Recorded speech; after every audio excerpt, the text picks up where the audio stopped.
तर दुसरीकडे अजित पवारांच्या अपघाताची चौकशी झालीच पाहिजे अशी मागणी नाना पटोलेंनी केली आहे। दादांसारख्या नेत्याचा विमान अपघातात मृत्यू होणं हे धक्कादायक आहे। दादांच्या अपघाताबाबत अनेक तर्कवितर्क सुद्धा लढवले जात आहेत असंही पटोले म्हणाले। काय विमानात घडलं, कसं घडलं हे सुद्धा 9 तारखेनंतर मी स्पष्टपणे आपल्या सर्वांना त्या ठिकाणी सांगेल। जे काय आमच्यापर्यंत माहिती आली आहे, अजून काय माहिती आम्ही मागवत आहोत। बघा, खूप तर्कवितर्क चाललेले आहेत। ब्लॅक बॉक्समध्ये काय आहे ते अजून पुढे आलेलं नाही।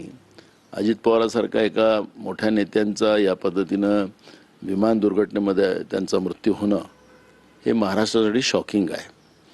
खरं तर या सगळ्या गोष्टीची क्लॅरिटी महाराष्ट्राच्या जनतेच्या समोर मांडण्याची जबाबदारी केंद्रीय उड्डाण मंत्री असेल किंवा राज्याचे मुख्यमंत्री असतील यांची आहे। हा जो संभ्रम आहे, मोठ्या प्रमाणात याच्यावरची चर्चा सुरू झालेली आहे की हा घात आहे, अपघात नाही। हे खऱ्या अर्थानं काय वस्तुस्थिती आहे तिने राज्याच्या समोर मुख्यमंत्र्यांनी आणि किंवा केंद्रीय मंत्र्यांनी याची भूमिका स्पष्ट केली पाहिजे।